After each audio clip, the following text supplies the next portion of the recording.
महानगरपालिकेच्या निवडणुका जाहीर झाल्या आणि अधिवेशनी संपवून आम्ही 16 तारखेला पुण्यामध्ये आलो. ताबडतोबच म्हणजे अगदी पहिल्या 3 दिवसामध्ये 18 आणि 19 डिसेंबरला पुण्यामध्ये बाळासाहेब भवन या ठिकाणी शिवसेना माननीय एकनाथजी शिंदे यांच्या नेतृत्वाखालील यांच्या वतीने आम्ही मुलाखती घेतल्या.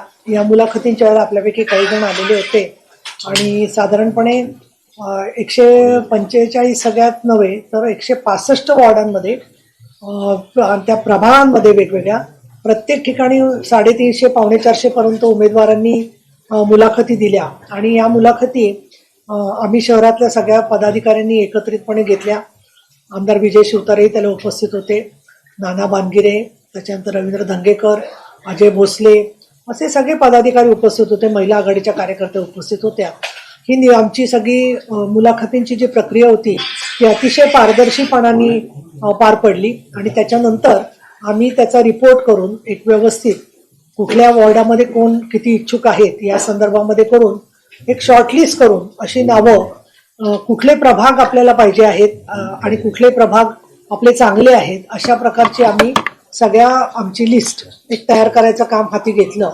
त्याच्याच मध्ये या मुलाखतीच्याच दरम्यान आम्हाला 17 तारखेला निरोप आला की 18 तारखेला संध्याकाळी 5 वाजता शिवसेना आणि भारतीय जनता पक्षाची एकत्र बैठक करायची आहे आणि त्या बैठकीला तुम्ही या. त्यानुसार आम्ही 4 प्रतिनिधी तिथे गेलो. त्यामध्ये आमचे महानगर प्रमुख रवींद्र धंगेकर या नावाचा काही समावेश नव्हता. ज्यावेळेला मी याच्याबद्दल नाना भानगिरे यांना विचारणा केली तेव्हा त्यांनी सांगितलं की वरून आपल्या 14 जणांची नावं आलेली आहेत आणि त्याप्रमाणे आपण 4 लोकांनी जायचं आहे. याच्यामध्ये आमच्याकडे काही पक्षात अशी पद्धत नाहीये की वर जाऊन विचारायचं हा का नाही आणि तो का नाहीये. जे काही योग्य वाटलं ते पक्षाने केलं आणि त्यानुसार आम्ही त्या मुलाखतीला जाऊन आलो. मुलाखती भेटीला गेलो. मुलाखती झाल्यावर आम्ही निघालो आणि परत आम्ही बाळासाहेब भवनला गेलो. त्याच्यानंतर दुसऱ्या दिवशी माझ्याकडे ज्या बैठक झाली 18 नंतर 19-20च्या दरम्यान तर त्या बैठकांच्या मध्ये सुद्धा रवींद्र धंगेकर, अजय भोसले, नाना भानगिरे, विजय शिवतारे हे सगळेजण उपस्थित होते त्यावेळेला आणि त्यांनी आणि आम्ही मिळून जवळजवळ रोज 2 दिवस 5-5, 4-4 तास लागोपाठ बसून रात्री अगदी 10-11 पासून ते परत दुसऱ्या दिवशी बसून सर्व मतदारसंघांची छाननी केली आणि माझ्याकडे सह्या पण आहेत त्या यादीवरती ज्याच्यावरती विजय शिवतारे, नाना भानगिरे, रवींद्र धंगेकर आणि अजय भोसले आणि माझ्या अशा 5 सह्या आम्ही त्याच्यावर घेतल्या. म्हणजे सगळ्यांना आम्ही विश्वासात घेऊन ती यादी तयार केली. ती यादी फायनल झाल्यावरती त्यांना प्रत्येकाला एक यादी दिली या सधेतून की ती त्यांच्याकडे पण प्रत असावी आणि त्याचबरोबर तीच यादी यांच्या सह्यांची आम्ही माननीय एकनाथजी शिंदे आणि उदय सामंत यांना पाठवली की साधारणपणे ही परिस्थिती आहे आणि आम्हाला असं वाटते की एवढ्या मतदारसंघातल्या एवढ्या जागा आपल्या चांगल्या आहेत. त्याच्यानंतर त्याच लिस्टच्या आधाराने आम्ही मग ठरवलं की एक आपण प्रभागांची यादी करूया आणि त्या यादीमध्ये सुद्धा त्याच वेळेला आम्ही खुणा केलेल्या होत्या आणि त्यानुसार सर्वानुमते म्हणजे आता मला ते यादीच्या तपशिलात जायचं नाहीये परंतु सगळ्यांच्या सूचना लक्षात घेऊन ती यादी आम्ही तयार केली आणि साधारणपणे आमच्या असं लक्षात आलं की 38 ते 40 पर्यंत जागा आम्ही मागत होतो. परंतु आम्हाला असं वाटलं की आमची इथली एकूण राजकीय परिस्थिती पाहिली तर महायुतीमध्ये युती व्हावी ही इच्छा आहे सगळ्यांची, माननीय शिंदे साहेब, फडणवीस साहेब आणि हे लक्षात घेऊन आम्ही काही वॉर्डांमध्ये थोडंसं एक समंजस भूमिका घेतली असं म्हणूया आणि आम्ही 35 वॉर्डांची यादी वेगवेगळ्या प्रभागातल्या अशी यादी माननीय चंद्रकांत दादा पाटील यांच्याकडे आम्ही 21 तारखेला दिली. ती दिली त्याच्या अगोदर अर्थातच शिंदे साहेबांना पाठवली होती, उदय सामंत यांना पाठवली होती आणि त्यांच्याकडून आलं की ठीक आहे यादी आम्हाला मिळाली आहे आणि आम्ही पाहिली आहे. त्याच्यानंतर मग आम्ही वाट बघत होतो निरोपाच्या संदर्भात. मग नंतर मध्ये 1-2 दिवस गेले आणि आम्हाला असा निरोप कळला की गणेश बिडकर म्हणालेत नाना भानगिरेला की आपण दोघं बसून चर्चा करूया. तर आम्ही म्हटलं काय हरकत नाही, कोणी चौघांच्या पैकी एकाशी एकेका जण बोलायचं असेल तर ठीक आहे आपण सगळे एकमेकाला अवगत करू. त्याच्यानंतर मग मात्र त्यांच्या बाजूने काहीच निरोप नाही असं झालं. एखाद दिवस त्यांची काही कामाची गडबड असेल आणि त्याच्यानंतर मग मला गणेश बिडकरांचा निरोप आला की ताई मी तुमच्याशी येऊन बोलतो जरा आधी, कारण मी मुंबईत होते. विजय बापू शिवतारे अजून मुंबईहून निघालेले नव्हते पण मला असं वाटतं की मी तुमच्याशी येऊन बोलतो तर चालेल का. म्हटलं चालेल काय हरकत नाही. माननीय शिंदे साहेबांच्या कानावर ते मी घातलं आणि मीडियाला काही विशेष माहिती नव्हतं त्यामुळे तिथे काही तुम्ही आले नाही ती चांगलीच गोष्ट झाली म्हणजे. त्याच्यामुळे आमची ती भेट झाली, ती गुप्त वगैरे भेट काहीच नव्हती. जेवलो आम्ही, सगळी ती चर्चा वगैरे केली आणि त्याच्यामधून ते म्हणाले आता तुमची यादी मी बघतो आणि तुम्हाला काय ते कळवतो. त्यानंतर मग त्यांच्याकडून साधारण 1-1.5 दिवसांनी यादी आली आणि त्या यादीमध्ये त्यांनी 12 जागा आम्हाला देऊ केलेल्या होत्या, की जी संख्या आम्हाला 3 सोर्सेसकडून कानावर ऑलरेडी आली होती. एक म्हणजे आमच्या कोर टीम मधला सदस्य सारखं सांगत होता की ते आपल्याला 10-12 देणार आहेत. काही लोक सांगत होते की अमुक एक व्यक्ती, मी आता नावं जाहीर घेत नाहीये, अमुक एक महत्वाची व्यक्ती बोलली आम्हाला, ती कुठल्या पक्षातली हेही मी बोलत नाही, पण त्यांनी आम्हाला सांगितलं की यांना 10 देणार आहेत. आणि काही शिवसैनिकांनी सांगितलं काय रे तुम्हाला 1-2 जागा पुरतील ना, असं सुद्धा काही लोकांनी हेटाळणीने विचारलं. म्हणजे थोडक्यात शिवसैनिकांना अस्वस्थ करून त्यांना शिवसैनिकांना शिवसेना पक्षाच्याच बद्दल अविश्वास तयार करायचा असं काही लोक या काही प्रवृत्ती वातावरण करत होते असं मला दिसतंय. पण आम्ही काही त्याला भीक घातली नाही, काही लक्ष दिलं नाही. याचं कारण असं की आम्हाला अशा गोष्टींची सवय, आणि शिवसैनिक हे अतिशय समजूतदार आहेत, त्यांना कळतं काय खरं आहे आणि कालांतराने त्यांचे गैरसमज दूर होतात. म्हणून आम्ही त्या संदर्भात काही पुढे चर्चा ती वाढवली नाही. आता या 12 जागा दिल्यानंतर मग आम्ही त्यांना विचारलं की बाबा त्यांनी फोन करायचा का आम्ही करायचा, पण मग प्रत्यक्षात त्यांचाच फोन आला की आपण कधी बोलूया, मी कधी येऊ तुमच्याकडे, मी अर्जंट येतो. मग ते बिडकर आले आणि त्याच्यानंतर आम्ही चर्चा केली आणि त्या चर्चेमध्ये साधारणपणे आता काही जागा तपशिलात गेल्यानंतर त्या जवळजवळ 18 पर्यंत आम्ही पोचलो की त्या आवश्यकच आहेत म्हणून. मग त्यावेळेला मी त्यांना सांगितलं की आम्ही 35ची यादी जरी तुम्हाला दिली असली तरी सुद्धा या 18 जागा आमच्या क्रुशल आहेत, म्हणजे या आम्हाला पाहिजेत. असं नाही की जागेला जागा असं म्हणून नाहीये. आता ती यादी जी आहे ती काल आम्ही उदय सामंतांना पाठवली. शिवतार्यांना माहितीच आहे ती यादी सगळी, आणि माननीय साहेबांचंही माझं डिटेलमध्ये बोलणं झालं, शिंदे साहेबांचं. त्याच्यानंतर मग आम्ही ती यादी परत त्यांच्याकडे दिलेली आहे आणि आज सकाळी त्यांनी आम्हाला 15 जागा परत 12च्या 15 करून दिल्या. मी त्यांना हे सांगितलेलं आहे आणि मी सांगते की माननीय एकनाथजी शिंदे यांचं असं म्हणणं आहे की युती करत असताना सन्मानजनक अशा प्रकारचं युती असली पाहिजे आणि त्या दृष्टीने आम्हाला 30 ते 35 जागा असल्याच पाहिजेत अशी शिंदे साहेबांची भूमिका आहे आणि ती मी सांगितली. त्याच्यानंतर माझ्या हळूहळू लक्षात असं आलं की मीडियामध्ये मी हे काही न बोलल्यामुळे त्या माहिती आम्ही एक चांगल्या हेतूने लपवून ठेवली होती, एवढ्यासाठी की माननीय बाळासाहेबांचं कडक शिस्तीत आम्ही वाढलेले लोक आहोत. तुम्हालाही माहिती आहे अनेक वेळेला आम्ही अनेक गोष्टींची माहिती देत नाही. अशा वेळेला आपण मीडियात लगेच सगळं जाहीर केलं तर काहीतरी गैरसमज पसरतील म्हणून मी बोलले नाही. पण नंतर माझ्या असं लक्षात आलं गेल्या 3-4 दिवसापैकी, विशेषतः गेल्या 2 दिवसामध्ये, की प्रत्येक वाहिनीवर वेगवेगळा आकडा चाललेला आहे. कोण 40-45 सांगतोय, कोणी 10-12 सांगतोय. मग मला हा प्रश्न पडला की सोर्स कोण आहे? मग आमचे लोक वेगवेगळे सांगत नसतील तर मग तुमचा सोर्स कोण आहे? का भाजपकडून ही माहिती जाते? आणि म्हणून मी विचार केला की आता मी स्वतः स्पष्ट काय ते बोलावं.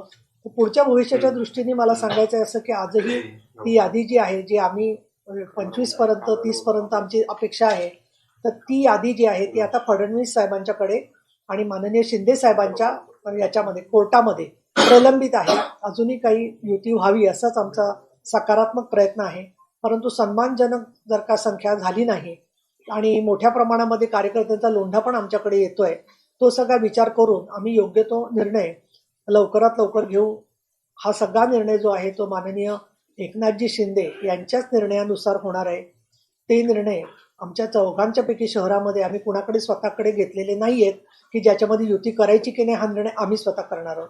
दुसरा प्रश्न राहिला की ज्या जागा आम्हाला भारतीय जनता पक्षाला सोडायला लागतील किंवा असं दिसतंय, त्याच्याबद्दल एक कुठेतरी काही अपप्रवृत्ती गैरसमज पसरवत आहेत की ही जागा मुद्दाम सोडली, ही मुद्दाम जागा सोडली, ती मुद्दाम जागा सोडली, किंवा जी मिळालेली आहे जागा एका तर उमेदवाराला, म्हणजे त्याचं यादीत नाव आहे, मिळाली म्हणजे आम्ही शिफारस केली आहे, ती सुद्धा व्यक्ती येऊन पत्रकार परिषद घेते. अशी 1-2 लोक मला सापडली की त्यांच्या कुटुंबातल्या लोकांना त्यांनी तिकीट शिवसेना भाजपच्या युतीतून मागितलेत आणि ते परत युतीवरती सातत्याने टीका करतायत. त्यामुळे मी आज शिंदे साहेबांच्याकडे विनंती केलेली आहे की हे सगळी परिस्थिती पाहता अंतिम निर्णय शिंदे साहेबच घेणार आहेत.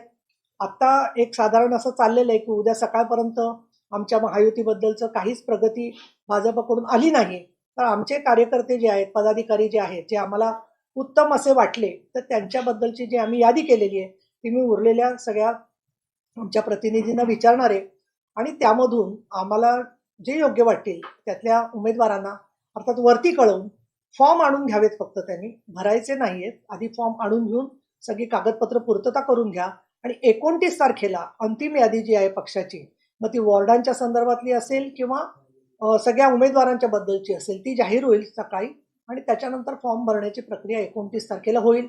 कार्यकर्त्यांच्या मध्ये जी अस्वस्थता आहे, कार्यकर्त्यांच्या मध्ये जे काही वेळेला गैरसमज पसरतायत, या पार्श्वभूमीवरती अजूनही युती होऊन अमुक एक वॉर्ड सोडले जाणार असा अंतिम निर्णय झालेला नाहीये.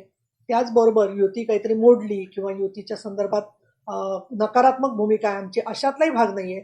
शेवटपर्यंत युती करण्याचा प्रयत्न माननीय शिंदे साहेब करणार आहेत आणि याच्या पुढे जे काय असेल तर त्या संदर्भामध्ये कुणीही व्यक्तीने काही स्वतः मत व्यक्त करताना मीडियावरती किंवा इतरत्र त्यांना व्यक्ती म्हणून मत मांडण्याचा अधिकार आहे. जे जे लोक मला विचारायला आले की आम्ही काय करू, आम्ही शिंदे साहेबांना भेटू का, तर मी म्हटलं उलट तुम्ही त्यांना भेटा, कारण त्यांना प्रत्येक गोष्टीची माहिती असते आणि त्यामुळे माहिती न घेता कुठलीच गोष्ट इथे होत नाही पक्षामध्ये. तर तुम्ही जरूर भेटा, कारण तो शिवसैनिकांचा अधिकार आहे. पण त्याच्यामध्ये मला असं वाटतं की काही वॉर्ड्स मिळत नसतील किंवा काही वॉर्डांमध्ये काही ना तिकीटं मिळत नसतील तर एका व्यक्तीवर ब्लेम गेम करणं म्हणजे मी तर असं म्हणेन की कुठेतरी एकूण परिस्थितीचं अपयशाचं खापर कुणातरी एका व्यक्तीवर फोडण्यासारखं होतं. म्हणून ही सामूहिक जबाबदारी आहे आणि शिंदे साहेबांना संपूर्ण ते माहिती आहे, हे मी मुद्दामून नमूद करू इच्छिते. आणि कार्यकर्त्यांनी सुद्धा अफवांवरती विश्वास ठेवण्यापेक्षा, म्हणजे मी अजून एक उदाहरण देईन तुम्हाला की मला आज एक पदाधिकारी भेटला, त्यांनी सांगितलं की त्याला अमुक एका आमदारांनी सांगितलं की अरे तुझा वॉर्ड आम्हाला देणार होतो पण तुमचे पक्षाचे लोक आमच्याशी भांडलेच नाही. आता असं तो बोललाय की नाही, आता मला खातरजमा करायची तरी मार्ग आहे किंवा भांडायचा तरी मार्ग आहे. तर मी कधी, म्हणजे तुम्हाला माहितीये असा खूप मोठा अन्याय झाला तर खूप आक्रमक होते खरंय, परंतु उगाच जाऊन कुणाशी तरी पीठ काढायची नाही. 9 वाजताच्या सकाळच्या पब्लिसिटीसाठी काहीतरी खोट्या बातम्या द्यायच्या आम्ही आयुष्यात केलेलं नाहीये. त्याच्यामुळे मला असं वाटतं की या गोष्टींच्या मध्ये आम्ही आमच्या बाजूनी संयम पाळलेला आहे. पण शिस्तभंग कोणी केला कारण नसताना, पक्षाच्या संदर्भात काही बदनामीकारक केलं तर त्याची दखल माननीय शिंदेसाहेब घेतील, एवढं मला जरूर सांगायला पाहिजे. किती जागा तुम्ही मागितलेल्या आहेत? 18 देतो होते म्हणतात, तर तुमचं आम्ही किमान 35 जागा सांगितलं. 35 शिवाय कमी एकही जागा त्यांनी दिली तर असं नाही, तुम्हाला आता ते निगोसिएशन्स मध्ये ज्या जागा आम्हाला पाहिजे होत्या त्या काही चांगल्या मिळालेल्या आहेत.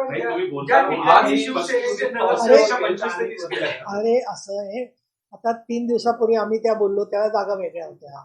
आता त्याच्यानंतर काही जागा बदललेल्या आहेत, काही आम्हाला हव्या त्या मिळाल्या, एखादून चांगल्या मिळाल्या. त्याच्यामुळे काहींची संख्या आम्हाला असं बदलावीशी वाटली. त्यामुळे पहिल्या वेळेला आम्ही निकष असा वेगळे घेतले होते. त्यामुळे तुम्ही जर का म्हणाल की आ सेतू हिमाचल स्वातंत्र्य दिनाचं जसं 15 ऑगस्ट 47 तारीख आहे तशीच्या तशीच असली पाहिजे असं नाही. It is going to change. तुमच्या पक्षातले लोक वर जातात असं काय आहे का? तुम्ही आता मी उपसभापती म्हणून सांगते, एक एक जण बोला. 18 जागा तुम्ही जी आता मागितली. चंद्रकांत चौधरी काही त्यांच्या संधीच सागर आता दम असं इकडूनच जाऊ आपण, एक एक प्रश्न. तुमच्या बोलण्यातनं असं जाणवलं की काही लोक तुमच्याच पक्षातले परस्पर अफवा उठवतायत, थेट वरती जातात. आज काही मुंबईला भेटून आल्याचं आमच्याही कानावर आहे. नेमकं काय मिळेल? नाही, मी पक्षातलेच असं म्हटलं नाहीये. पक्षा बाहेरच्या सुद्धा काही प्रवृत्ती, असं मी अगदी स्पष्ट शब्द वापरलाय. मी पक्षाचं बोललेलं नाहीये. ज्यांना पूर्ण माहिती नाही तरी ते बोलतात त्याला अफवा म्हणतात. जे वस्तुस्थितीला धरून नाहीये त्याला अफवा म्हणतात. कार्यकर्त्याला काही वाटलं की बाबा माझं म्हणणं मी पोचवलं पाहिजे पक्षश्रेष्ठींपर्यंत, त्याच्यात काहीच चुकीचं नाही. त्यामुळे मी पक्षातले लोक अफवा पसरवतात असं बोललेच नाहीये. नाही, आता दंगेकरांना चर्चेपासून लांब ठेवलं गेलंय सगळ्या याच्यातनं. तुम्ही स्वतः उल्लेख केला. मग हे भाजप जाणीवपूर्वक अटी टाकतोय तुमच्यावर, मग एका अर्थाने तुम्हाला टेकन फॉर ग्रांटेड घेतोय. आता हा जो सगळा विषय तो पक्षश्रेष्ठींच्या कोर्टातला आहे, त्यामुळे मी त्याच्यावरती काही बोलणार नाहीये. मला असं वाटतं काही वेळेला एखादा व्यक्ती ऍक्सेप्टेबल नसेल तर जसं किरीट सोमय्यांना त्या काळच्या शिवसेनेने सांगितलं होतं की या व्यक्तीला तिकीट दिलं तर आम्ही युती करणार नाही. असं प्रत्येक पक्षाची भूमिका असू शकते ना. मी उलट रवी दंगेकरांना बोलले की रवी तुम्ही वाईट वाटून घेऊ नका, तुम्हाला वाईट वाटणं स्वाभाविक आहे, पण समजा असं पक्षाने ठरवलं तरी आम्ही तुम्हाला विश्वासात घेऊन काम करू, प्रत्येक निर्णयात तुम्ही सहभागी असाल. आम्ही कोणीच नाही असं त्यांना वाटलं असेल की तिथे प्रत्येक बैठकीला गेलं पाहिजे, वाटणं स्वाभाविक आहे. पण जेव्हा आपण एखादी गोष्ट करतो, आता आम्ही पण काही काही भूखंड माफियांच्या विरुद्ध संघर्ष केला, ते आले की आमच्यासमोर बोलत नाही. त्यांनी कशाला आम्हाला प्रेमाने चहा प्यायला पाहिजे. आपण जेव्हा एखादी गोष्ट करतो तेव्हा त्याची आपण प्राईज देतो आणि ती तत्वासाठी दिलेली असती, तर उलट आपल्याला त्याचा अभिमान वाटला पाहिजे त्या गोष्टी. भाजपकडून शिवसेनेचा अपमान होतोय असं वाटत नाही? अजिबात नाही. नाही, भाजप शिवसेनेची एवढी ताकद आहे, प्रत्येक प्रभागामध्ये कार्यकर्ते आहेत, म्हणजे तुम्हाला माघार का घ्यावी लागते की 20-25 तरी जागा द्या किंवा 35 तरी जागा द्या? शिवसेना एवढी मोठी आहे, संघटनेची एवढी मोठी ताकद आहे, तरी सुद्धा माघार का घ्यावी लागते? हे मुळामध्ये एक लक्षात घ्या की त्यांनी सुद्धा ज्या अनेक जागा दिल्या आहेत त्याच्यासाठी त्यांना तासनतास त्यांच्या पक्षामध्ये बोलावं लागलेलं आहे, आमदारांशी समजवावं लागलेलं आहे. ज्या वेळेला समझोता होतो त्यावेळेला समझोता त्यालाच म्हणतात, युती त्यालाच म्हणतात की ज्याच्यामध्ये काही गोष्टी सोडून द्याव्या लागतात. त्याला मानापमानाचं हे करणं म्हणजे आपण लग्न ठरवायला बसलोय किंवा कुठला तरी एखादं नाटक करतोय असं ते नाहीये. ते दोन राजकीय पक्षांनी समन्वय कसा चांगला राहील आणि कार्यकर्त्याचा उत्साह कसा टिकेल या दृष्टीने केलेली ती सगळी व्यूहरचना असते. आणि त्याच्यामुळे मानापमान म्हणजे त्यांनी आम्ही फोन केले त्याला उत्तरच दिलं नाही किंवा असं काहीच केलेलं नाही. इनफॅक्ट चंद्रकांत दादांना तर एक नुसता मेसेज केला तरी ते लगेच फोन करून पुढे काय करायचे त्याचे नियम सांगतात. शिंदे साहेब, उदय सामंत सगळ्यांशी बोलणं चाललंय. काही असा शिवसेनेकडे असे काही प्रभाग होते की 3-3, 4-4 नगरसेवक होते, ते प्रभाग घेतलेत का? समजा आता येरवडा मधला तर ते भाजपमध्ये गेले, अशा ठिकाणी काय करणार? नाही, आता मी अजून परमिशन घेतली नाही शिंदे साहेबांची की सगळी यादी तुमच्याशी डिस्कस करायची, कारण अजून ती व्हायची आहे ना सगळी जी आहे ते. पण अशा प्रभाग 6 मध्ये शिवसेनेचे नगरसेवक पण होते. माझ्याकडून होकार नाही, मी नाही उत्तर देऊ शकत. नाही, मला उत्तर माहिती आहे पण मीडियामध्ये हे पहा, जे त्या भागातले लोक आहेत त्यांना चांगलं माहिती आहे की तिथली वस्तुस्थिती काय आहे. ते मीडियामधून मी जाहीर करून ती यादी फोडणं हे मला योग्य वाटत नाही. सन्मानजनक म्हणजे आकडा किती असावा, अपेक्षित आकडा किती आहे साधारण? आपण 35 वर अंदाजे. परत काही बार्गेन करणार आहोत का? नाही, आता काही असं नवीन जाहीर- प्रवेश होतील नाही, त्यांचे नाही, असं आहे हे पहा, चर्चेत तसंच आहे. जेव्हा ठरतं एखादी गोष्ट की आधीचे आमचे क्लेम त्यांच्याकडे आहेत की आम्हाला ही माणसं आणि हे प्रभाग ऍडजस्ट करून पाहिजे सगळे, तर हे म्हणतो त्यावेळेला आपण चर्चा करत असतो ना. मग ते म्हणतात नाही बाबा हे अवघड आहे पण हे दुसरा घ्या तुम्ही. मग तो दुसरा चांगला त्याने आपल्याला कार्यकर्त्यांना विचारायला लागतं. काही वेळेला आरक्षणाचा विषय असतो की एखादा एससी मिळतो तर तिथे एससी चांगली व्यक्ती असेल तर आपण म्हणतो की बा कार्यक्षम आहे, उलट छान आहे. काही काही ठिकाणी त्यांना अंदाज होता त्याप्रमाणे त्यांनी सुद्धा केलेलं आहे. त्याच्यामध्ये आता चर्चेमध्ये पुढे काय होईल ना ते आताच मी प्रेडिक्ट करू शकत नाही. एकनाथ शिंदे यांचा तुम्हाला कॉल आला. एकनाथ शिंदे जे नगरसेवक निवडून आलेले होते त्या सर्व जागेवर सेनेचा दावा असणार. नाही, त्या जागेवरती आमचा दावा आहे आणि त्या जागा सगळ्या आम्हाला मिळाल्या पाहिजेत. किंबहुना ती मिळाली नाही तरी दुसरी त्याच प्रभागातली जागा आम्हाला मिळावी असा आमचा आग्रह आहे. एकनाथ शिंदेचा फोन आलेला होता, तुमचं बोलणं झालं तर काय नेमकं बोलणं झालेलं आहे, त्यांनी काय सांगितलेलं आहे, शिवसेना नेमकी पुन्हा कशा पद्धतीने लढणार आहे त्याच्यावरती ते मला मार्गदर्शन करणार आहेत उद्या परवा. राष्ट्रवादीचा काय प्रस्ताव आहे का? राष्ट्रवादीवरून नाही, फोनवर काय बोलणं झालं? फोनवरती संपूर्णपणाने यादीमधले प्रत्येक गोष्टीवरती मी काय बोलले आणि भाजपचे लोक काय बोलले हे सर्व त्यांना स्पष्ट करून सांगितलं. काही राष्ट्रवादीवरून जाणार आहे का? आणि माझं उत्तर होऊ दे का आधीच तुझं काय झाली घाई सगळी. तर त्याच्यामुळे अशी संपूर्ण तपशीलवार चर्चा केली. आणि तुला योग्य वाटतं का रे, म्हणजे असं आपण चॅनेल चीफ तुला काय बोलले मी विचारू शकते का? दोन व्यक्तींमधलं संभाषण खाजगी असतं ना, त्याच्यावर असं जाहीर सांगायचं नसतं. ताई, या संपूर्ण प्रक्रियेत आता रवींद्र दंगेकरांना पुढे बाजूला ठेवलं, कारण सुरुवातीपासून या प्रकारे आक्रमक भूमिका मांडत होते, सन्मानजनक जागा द्यावी त्याची मागणी होती. आता मात्र मागील काही दिवसापासून दंगेकर बाजूला पडलेले दिसतात. त्या संपूर्ण प्रक्रियेत त्यांना बाजूला काढण्यात आलं. मी आता काय बोलले तुम्ही ऐकलं ना, उशिरा आलात का? उशिरा आलात का? मग चालेल सांगतो. ताई, तुम्ही आता जे म्हणताय की आम्ही 20 ते 25 फॉर्म मागून घेऊ 29 तारखेला कार्यकर्त्यांना, फक्त फॉर्म आता मागवले, तर तो आकडा किती आहे? म्हणजे तुम्ही किती आता नाही, म्हणताय? आता आमच्याकडे जे दिसते त्याच्यामध्ये 60 ठिकाणी तरी आम्ही फॉर्मची तयारी करायला सांगणार उद्यापासून. म्हणजे भरायची नाही, फॉर्म घ्यायचे. घ्यायची. आणि मग ताई तुम्ही 15 जागेचा जो आकडा त्यांनी दिलाय की बाबा आम्ही तुम्हाला 15 जागा दिली, तुम्ही त्याच्या पुढे काही बोललाय का की 15 वर नाही एवढ्या जागा? झाले ना, बोलले मी भाजपमधल्या सांगितलं. नेत्यांसोबत त्याच्यानंतर मीटिंग झाली.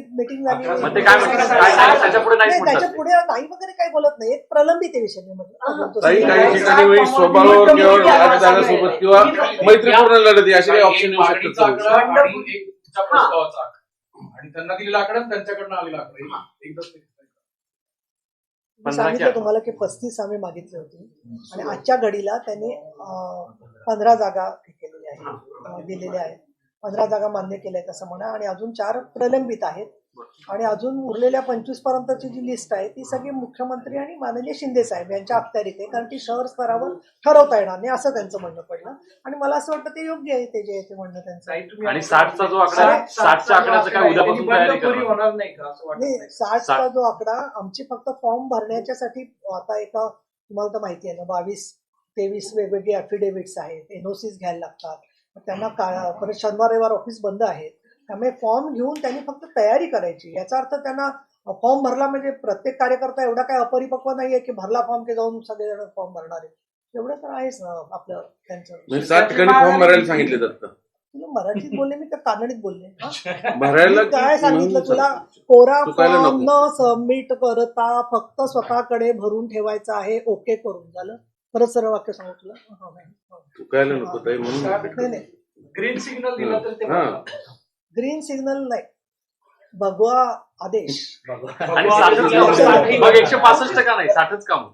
अरे हे असे तुम्ही काय माहितीये का, मला तर खरं सांगू काय नाही, नाही, खरंच म्हणजे मग- मटका लावल्यासारखं नाही, वाटायला लागलं. 60चं काय? आकड्याचं काय बद्दल तू बोलतो? नाही तसं नाही पण- मग 60 कसं काय ठरवलं? नाही, एवढी पाचशे नाही, एवढी नाही. त्या आकड्याशिवायचा परिचय मग नाही आहे. 60च का ठरवलं? तुमच्या महानगरपालिका 60 का? 165 जागांवर तयारी केलेली, त्यामुळे हा नाही नाही 60 60चं काय होतं? 60चं कारण म्हणजे आमचं जे असेसमेंट आहे त्याच्यामध्ये पहिलं आम्हाला वाटलं की 60 ठिकाणी सुरुवात आपण करू शकतो. भाजप तयार आहे का त्या 60 जागा?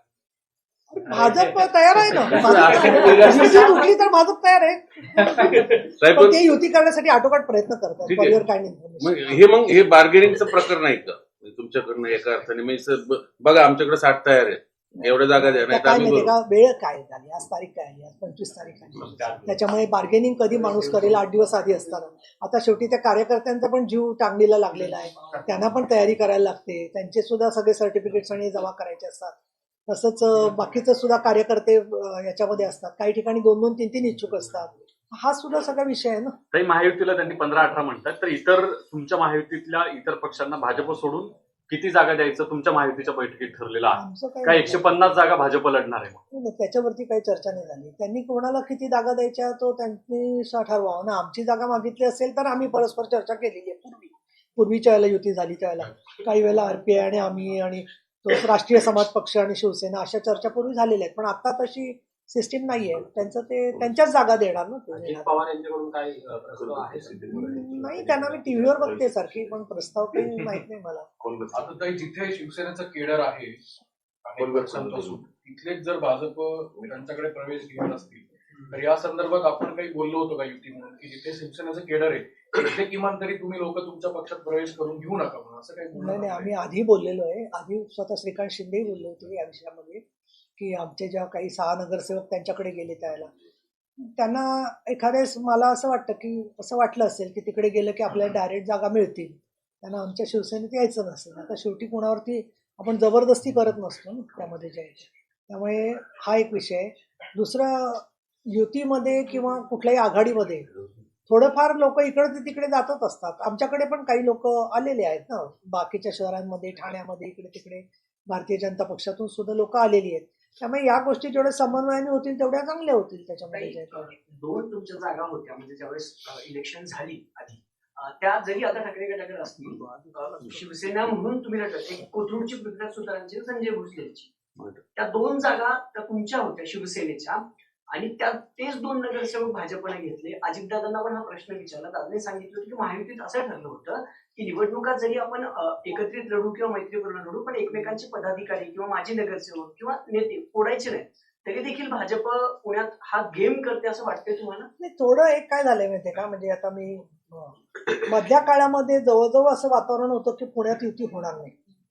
म्हणजे आम्हाला सुद्धा मी पण केलं होतं स्टेटमेंट त्यावेळेला. म्हणजे स्टेटमेंट असं नाही, पण मला अंदाज विचारला होता असंच परत त्यावेळेला. एकूण परिस्थिती अशी वाटत होती की शिवसेना भाजपमध्ये थोडं अंतर पडलंय किंवा प्रत्येक जण स्वबळावरती जाईल असं. आता ह्या नगरपालिकेच्या निवडणुकीच्या सुमाराला माननीय शिंदे साहेब आणि माननीय फडणवीस साहेबांनी सगळीकडे महायुतीला प्रस्ताव आणला. त्यामुळे मधल्या काळामध्ये प्रत्येकच जण असे लोक, आम्ही पण त्या कात्रचे आघाडीचे लोक आमच्याकडे घेतले. म्हणजे प्रत्येकच जण वेगवेगळ्या पक्षातले लोक घेत होतात. आता अतुल देशमुखला आम्ही भाजपमधले आमच्याकडे घेतला, राजगुरुनगरला घेतला ना. नाही मुद्दा तो नाही ताई. नाही, मग मुद्दा तोच आहे ना. म्हणजे असं एकमेकाला सगळे घेत पण असतात. पुणे शहरात भाजप ज्या पद्धतीने सेनेला दाबतो, मी सेनेचे 10 स्टँडिंग मधले 8 भाजपने घेऊन गेले. महासेनेवर अन्याय नाही का? मला एक सांगा की अन्याय म्हणजे मुळामध्ये तसं करायला नाही पाहिजे हे मान्य आहे मला, पण याचा अर्थ भारतीय जनता पक्षाकडे त्यांना जायचं नसतं तर त्यांना काही कोणी किडनॅप करून देणार नव्हतं. ते स्वतःहून गेलेले आहेत. स्वतःहून मागे काही काही लोकांना घेऊ नका सांगितलं तरी गेलेले आहेत. काही जागांवरती बंडखोरी झाली तर कसं शांतता? आता त्याच्यासाठी आमच्या सगळे भिस्त जी आहे ती शिवसेनेची शिस्त आणि गेल्या निवडणुकीत त्याच बंडखोरांना मिळालेली मतं दाखवून आहेत ना कसं काही काही लोक की ते दरवेळेला बंडखोरी करतात. नवीन कोण असतील बंडखोर तर त्यांना आम्ही आवाहन करू, प्रेमाने समजावून सांगू. आणि शेवटी असं आहे की माननीय शिंदे साहेबांच्या मार्फत जो एबी फॉर्म देईल त्यांना, त्याच्यामुळे कोण अधिकृत उमेदवार आहे हे लोकांना माहितीच असणार आहे. 60 एबी फॉर्म 60 नाही रे, तुला आता काय बोलले नाही. 60चं काही कळलं ताई, नाही. मुद्दा असा आहे त्याला सगळं कळलं अहो, नाही. 2-3 वेळा तुम्ही सांगितलं असं ताई मी. ना, मी म्हणजे कोण असं समजू नका की काहीच पण वेड्यासारखं तुमच्यासमोर बोलून म्हणून. Don't try to smart. ताई, मुद्दा असा आहे दंगेकरांना जसं काही काँग्रेसने संबंध नाही का पक्षाने? काँग्रेसने जसं सांगितलं की आम्ही पुण्यात दादांसोबत जाणार नाही, तसं तुम्ही काही जाहीर करणार आहात? नाही, मी कारण एक सामान्य कार्यकर्ता आहे, नेता पक्ष, त्यामुळे हे सगळ्या विषय शिंदे साहेब काय ते जाहीर मग एक दरवाजा खुला आहे म्हणजे दादांसोबत जाण्यासाठी. अजित दादा इथे पालकमंत्री आहेत म्हटल्यावरती त्यांच्याशी काय दरवाजे बंद करून असं म्हणणार का की आम्ही तुमच्याशी संवाद करणार नाही. पण याचा अर्थ राजकारणामध्ये युतीच्या संदर्भात काही आमची हालचाल चाललेली नाही त्यांच्यावर. समजा भाजपने नाहीच तुमचं ऐकलं तर मग दादांसोबत जाऊ शकतो ना. आता खरं सांगा तुला, एक औषध लागू पडलं तर मग दुसऱ्या औषधाची गरजच लागत नाही. साधी गोष्ट आहे, एक मार्गाने आपण जर का पोहोचलो तर तिथे ठीक असतं. त्यामुळे काही गोष्टींच्या बद्दल राजकारणात नथिंग इज इम्पॉसिबल, पहिली गोष्ट. तेच मी पण दुसरं याचा अर्थ तेच पॉसिबल असेल अशातला भाग नाही. एकदा महायुतीबद्दल आम्हाला आजही ममत्व आहे, कारण ती एका राष्ट्रीय विचारावर आधारलेली आहे.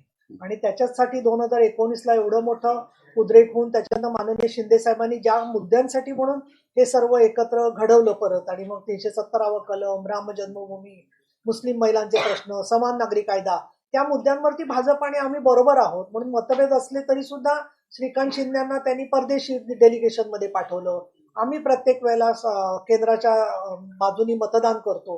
हे आमची विचारावर आधारलेली युती आहे ना आमची आणि भाजपची, म्हणून आमचा त्यांच्याबरोबर प्रयत्न चाललेला आहे. सुप्रियाताई नाही पाठवलेले तुम्ही काय परदेशी डेलिगेशन?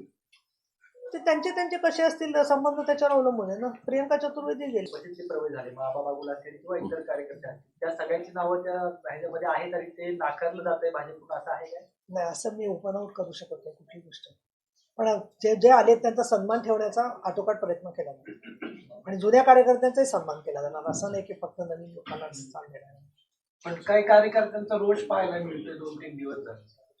ते काय झालंय की मीडिया जातो ना त्यांच्या समोर, मग ते खूप प्रेरित होतात असे, आणि त्याच्यानंतर ते दाखवता परत तुम्ही, मग ते अजून आता मग ते गिरीश महाजनांचं कसं झालं तसं ठिकठिकाणचे कार्यकर्ते असे दिसले की खुश होतात ना. मग तुम्ही स्वतः संयम ठेवा थोडासा. रवींद्र दंगेकरांना काही समज दिली आहे का पक्षाने? नाही, समज वगैरे अशी जाहीर देत नसतं कोणी. नाही, जाहीर मीडिया समोर जे काय बोलतात ते माहितीमध्ये तणाव निर्माण होईल असं जे काय अहो, ते एक समंजस, परिपक्व आणि सत्यशोधन करणारे आमदार आहेत माझे, त्याच्यामुळे ते करतील सगळं बरोबर.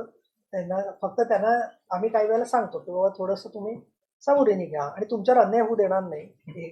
पण याचा अर्थ हा नाहीये की त्यामध्ये त्यांनी कुठेतरी मनाला लावून घ्यावं. त्यांनी लावून घेतलं नसेल. मला असं वाटतं तुमचाच गैरसमज झालेला आहे काहीतरी, तुमची त्यांच्या मनाबद्दलची काहीतरी संभ्रम दिसतोय मला वाटत नाही. ताई, ते 2 पैकी जागा फक्त मागतात, 15 द्यायला म्हणून ते- असं. ताई 35 पैकी फक्त 15 द्यायला तयार आहे. तुमच्या पातळीवर स्थानिक नेत्यांचं बोलणं झालंय पण भाजप मान्य करत नाही. अशा वेळी वरिष्ठ नेत्यांनी, अर्थात शिंदे साहेबांनी तुमच्या महायुतीच्या वरिष्ठ नेत्यांसोबत काही संपर्क केलाय का? ते बोलणार आहेत का? हो, आज तेच चाललंय, सांगते तुम्हाला. मी मगाशी पण सांगितलं, मी आताही बोलले. आता किती वेळ बोलले त्याचा एक काय झाला.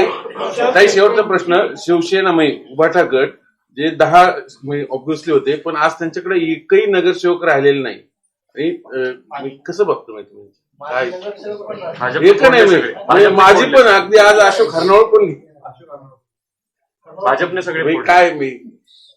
काय सर उनके पास भाई आहे. कोणी नगरसेवक नसला तरी त्यांच्याबरोबर राज ठाकरे आहेत, ते त्यांना पुरेसे आहेत. सगळ्यांना पुरेसे ना त्यांना उद्धव ठाकरे नाही, पण पुण्यात काय? त्यांना पुण्यात काय पुण्यात मग नवीन येतील ना नगरसेवक आता आमचे युती शिवसेनेचे झाली. येणार नगरसेवक. उद्धव ठाकरे यांनी राज ठाकरेंची युती झाली, पण ते फक्त मुंबई पुरतीच झालेली आहे. म्हणजे त्या दोघांना फक्त मुंबईतच पडलंय का असा एक प्रश्न ते आहे. मुंबईच्या बाहेर बघतच नाही दोन्ही ठाकरे हे बंधू. पहा, माननीय शिंदे साहेबांनी हे स्पष्ट केलेलं आहे की आमची युती विचारावरती आधारित आहे, आणि त्यांनी जी काही केली आहे ती अपरिहार्यपणे नाईलाज म्हणून केलेलं आहे. त्याच्यापेक्षा एवढ्या मोठ्या नेत्यांवरती मी बोलणं योग्य नाहीये. तुम्ही माझा सगळा हेतू बाजूला काढून दुसरंच काय ते दाखवत बसाल, त्यामुळे मी काही याच्यावर प्रतिक्रिया देणार नाही. नाही, पण दोन्ही ठाकरे बंधू काय स्वागत कराल कसं? हे थांबणार आहे. दोन्ही ठाकरे बंधू एकत्र आलेत पहिल्यांदा. स्वागत म्हणजे तुम्ही कसं? बाबा बोललं थांब ना जरा. काही प्रतिक्रिया नाही. आता ऑब्झर्व जय महाराष्ट्र. आपण बंद करू आणि ते ठेवा आणि फोन सगळे बाहेर ठेवा. माझे फोन बाहेर ठेवते मी.